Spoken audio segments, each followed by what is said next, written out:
भगवान कृष्ण ने हमारे ठाकुर जी ने चीर हरण किया, तो हमसे एक ऐसे ही बुद्धि वाले व्यक्ति ने पूछा, बताओ भगवान ने चीर हरण किया। हम कहा तुमने समझा होगा कपड़ों का हरण किया, सच तो ये है भगवान ने चीर हरण करके गोपियों के अज्ञान का हरण किया। गुरु भी चीर हरण करता है, अज्ञान का चीर हरण करता है। और हनुमान जी जैसा गुरु हो, जय हनुमान ज्ञान गुण सागर, जय कपीस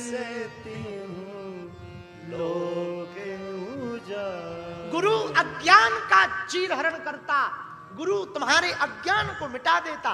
अज्ञान तिमिरांधस्य ज्ञानांजन शलाकया, गुरु अज्ञान को मिटाता, गुरु ज्ञान का तेज पुंज प्रकाश चलाता, गुरु अंतस में ज्ञान उतारता, गुरु मन की सफाई करता। किसी नगर में एक महात्मा रहते, उनके पास में पारस मणि थी। एक चोर उसके उन महात्मा के पास गया चोरी के हिसाब से, उनका वो झूठ मूठ का चेला बन गया। और जब भी महात्मा स्नान करने जावे तो वो पारस मणि को खोजे।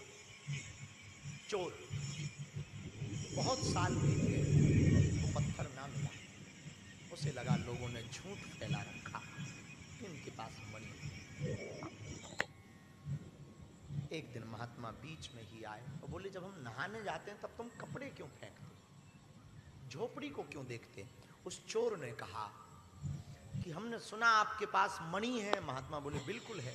तो बोले हमको 10 साल हो गए, एक भी दिन नहीं, रोज चोरी के हिसाब से खोज रहे थे। महात्मा बोले वो जो लोहे की डिब्बी है उसमें देखा?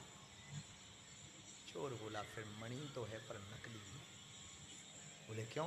बोले असली मणि तो लोहे को स्पर्श करते ही, टच करते ही सोना बना देती। महात्मा ने कहा खोल के तो देख, अनुभव से बोल रहा है, प्रैक्टिकल कर।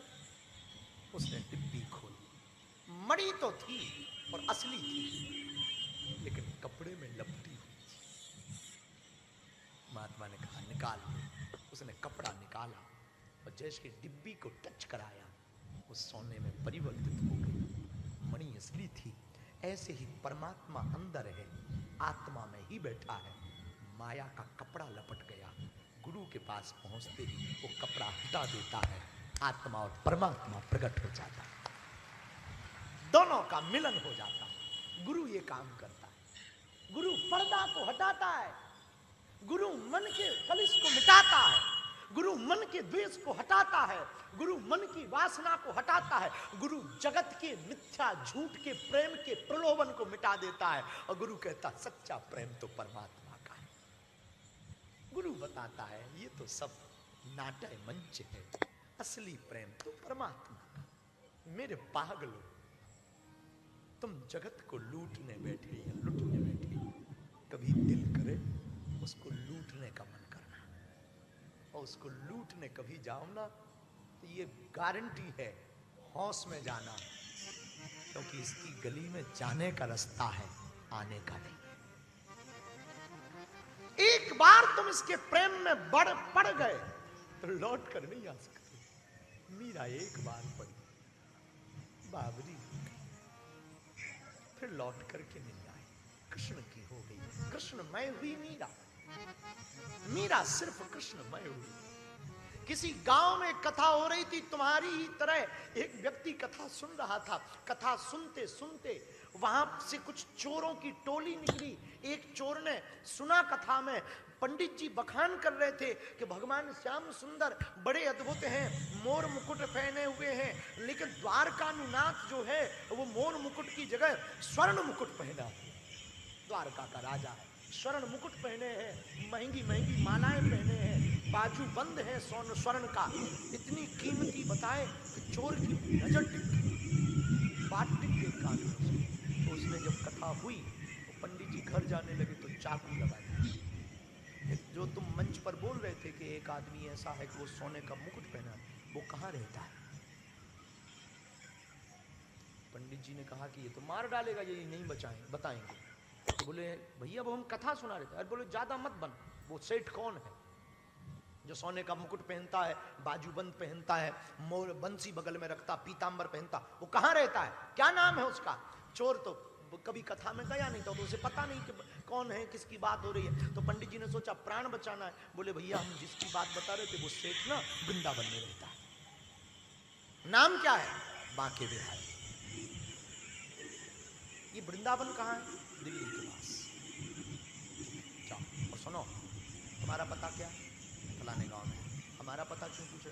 यदि गलत लोकेशन दी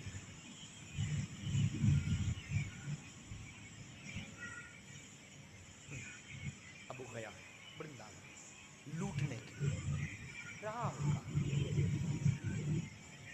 वृंदावन गया, पूछा लोगों से यहां कोई सेठ रहता है? कौन सा सेठ? किसी ने कहा बांके बिहारी। तो कोई वृंदावन का भगत होगा, राधे राधे कह के बोला भैया वो तो सेठों का सेठ है। सेठ नहीं है, सेठों का सेठ है, यही रहता है। कहाँ रहता है? बगल में। मकान कौन सा है? उसका मकान नहीं है, मंदिर है। अच्छा, कितने बजे बाहर निकलता? अकेला जाता है? नहीं, बाहर नहीं निकलता, वो रोज दर्शन देने बैठता है। चोर को लगा कि कोई राजा वाजा है, राजा है, कोई होगा राजा, तो लोगों को दर्शन देता होगा, कोई राजा होगा। तो उसने पूछा कि क्या वो अकेला निकलता? बोले अकेला नहीं, रात को अकेला सोता जरूर है। उसने कहा बात बन गई। अब ये आया बांके बिहारी के मंदिर में चोरी के हिसाब से। सामने में ठाकुर जी को देखा, मोर मुकुट पहने, त्रिभंगी मुद्रा है, बंसी लिए हुए हैं, काला कलूटा स्वरूप है, आहा अधरामृत लाल लाल हैं, गाल भरे हुए हैं, गले में वैजंती माला धारण किए हुए हैं, पीला पीतांबर पहने हुए हैं, पैर पर पैर रखे हुए हैं, कमर को लचकाए हुए हैं, घुंघराली लटें लटक रही हैं, काली कजरारी अखियां हैं, भरा हुआ गला है शंख की तरह। और वो श्यामल छवि को देखा, बाबरा हो गया। लेकिन इसकी नजर स्वरूप पे कम, सोने पे ज्यादा। ये देख रहा, मुकुट भी है, चांदी का छत्र भी है, नीचे भी चांदी लगी हुई है, बड़ा माल पानी वाला आदमी, खूब खूब। उसने सोचा कि यहाँ तो बहुत भीड़ रहती, चोरी कैसे करें? उसने सोचा छोटी छोटी चोरी करने से बेहतर है यहीं पर हाथ मार। एक बार में ही लाइफ सेट। वो सेवादार बन गया, रोज झाड़ू लगावे और देखे ठाकुर जी को तरफ। पुजारी जी को लगे कि बड़ा भगत है, झाड़ू नीचे लगाता, देखता ठाकुर जी की तरफ। अब वो बिल्कुल भी ठाकुर जी की तरफ नहीं देखता, गुणा भाग लगाता रहता। 500 ग्राम का तो मुकुट होगा, 2 किलो का तो चांदी का छत्र है, अरे लोटा भी चांदी का है, वाह मजा आ जाएगा। रोज देखता। कब 40 साल गुजर गए पता नहीं लगा, झोपड़ी बनाकर रहने लगा, बुढ़ापा आ गया।